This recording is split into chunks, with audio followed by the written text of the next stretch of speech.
How to exit WhatsApp group without others knowing. So hello viewers and welcome back to our YouTube channel, and in today's video I will be teaching you guys how to exit WhatsApp group without members knowing. So without delaying any further, let's get started. So first of all, open your settings, then here scroll down until you find the apps option, simply click onto it. Then here simply click on manage apps. Then here on the search menu simply search for WhatsApp.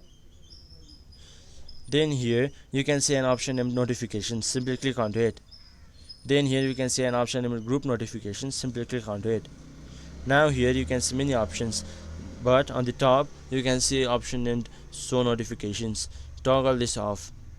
Now simply go back to the group that you want to leave. Let's say that I want to, in this group I want to leave this group. Now click on the family option. Now scroll down, and then here you can see an option named exit group, simply click onto it. Then here simply click on exit, then you will exit the group without other members knowing. So hope this video was helpful for you. Until the next video, bye bye and take care.